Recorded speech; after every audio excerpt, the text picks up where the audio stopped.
Лавр жапырағы бәріміздің де ас үйімізде бар. Оны көбіне қуырылған және бұқтырылған ет, сорпа секілді тағамдарға қосамыз. Лавр жапырағы көптеген тамақ түрлеріне айрықша дәм мен хош иіс беретін таптырмас дәмдеуіштердің бірі. Алайда бұл жапырақтың халық медицинасында көп қолданатынын біріміз білсек, енді біріміз білмеуіміз мүмкін. Достар, видеоны соңына дейін көруге кеңес береміз. Сонымен бірге каналға тіркеліп, лайк пен қоңыраушаны басуды ұмытпаңыздар. Медицина өкілдері жүргізген зерттеулер нәтижесінде бұл өсімдіктің денсаулыққа берер пайдасы мен тигізетін залалдар анықталды. Лавр жапырағы субтропикалық климатта күн сәулесінен энергия алып өсетін өсімдік. Сол себепті оның адам ағзасына пайдасы көп. Оның пайдасының ең бастысы адамның иммунитетін көтеруінде. Ол әсіресе суық тиіп ауырған кезде өте пайдалы. Лаврдың құрамында ағзадағы зат алмасу қызметінің дұрыс жұмыс істеуіне қажетті микроэлементтер мол және эфир майы органикалық қышқылдар қабынуға қарсы әсер етеді. Сондай-ақ ол ағзаны қалдықтардан тазартатын қасиетке де ие. Кептірілген лавр жапырағының тұнбасын ішу бауырдағы тастың түсуіне ықпал етіп, асқазан ауруын емдеп, адамның асқа тәбетін ашады. Тері ауруымен сырқаттанғанда лавр тұнбасын ішу керек. Ал ревматизм мен буын, бел ауырғандар осы тұнбаға сірке қышқылы мен бал қосып ішкені дұрыс. Оны дайындау үшін 5 грамм лавр жапырағына, яғни 12-17 дана, 30 грамм су құйып 5 минут қайнатады. Содан кейін оны термосқа құйып алып 4-5 сағат тұндырып қояды да, сүзіп алып күні бойы бір ас қасықтан ішеді. Келесі күні де тұнбаны осылайша дайындап, бір ас қасықтан ішу керек. Тұнбаны 3 күн қатарынан ішкеннен кейін 2 апта демалып, 8 күндік курсты қайтадан бастағаны дұрыс. Майдаланған лавр жапырағының 2 ас қасығын 200 грамм қайнаған суда 2-3 сағат тұндырып, дайын тұнбаны құлаққа тамызса, ауырғанын басып аққан сұйықтықты тоқтатады.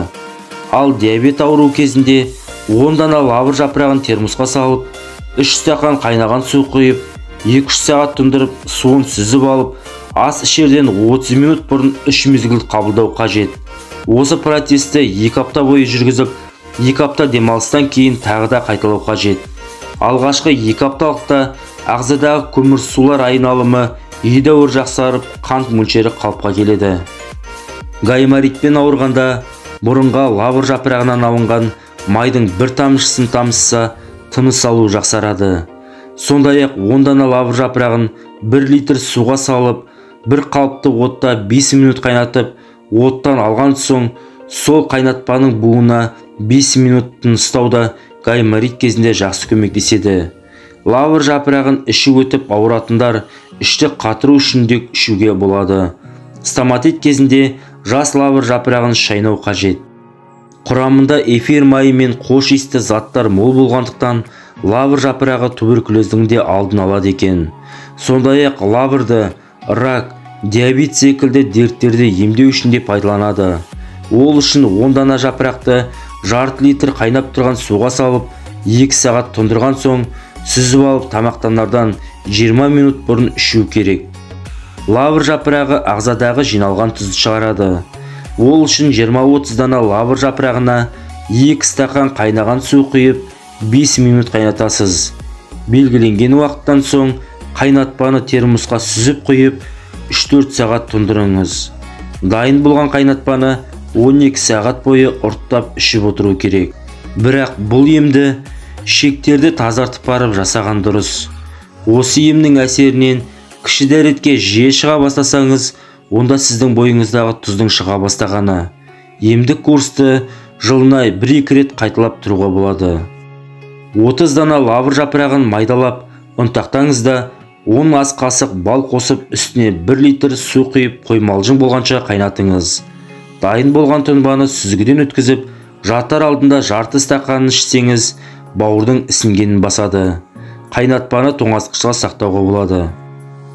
20 дана лавр жапырағын 3 литр қайнап тұрған суға салып, кішкене суытыңыз да, аяғыңызды сол суға салып парлаңыз. Сонда аяқтағы тершіндіктен арыласыз. Ал аяғыңыздың сіңірі тартылып маза бермесе, онда лавр жапырағын ұнтақтаңыз.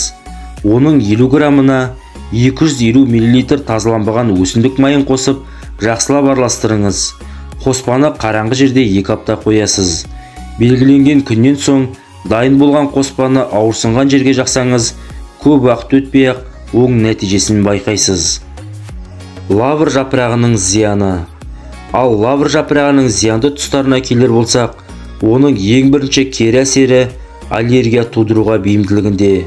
Сондықтан да аллергиясы бар адамдар оны емделу үшін немесе тағамға қосып пайдаланғанда абай болғаны жөн. Сондай-ақ емізулі аналар да лавр жапырағына үйір бола бермеген абзал. Ал жүктілік кезінде лавр жапырағын мүлде тұтынбаған дұрыс. Себебі ол жатырдың белсенділігін арттыратын қасиетке ие. Соның салдарынан жүктілік кезеңі уақыттан бұрын тоқтауы, яғни түске әкеп соқтыруы ықтимал. Бүйрек, бауыр мен жүрек ауруларына шалдыққанда да бұл өсімдік жапырағынан бас тартқан жөн.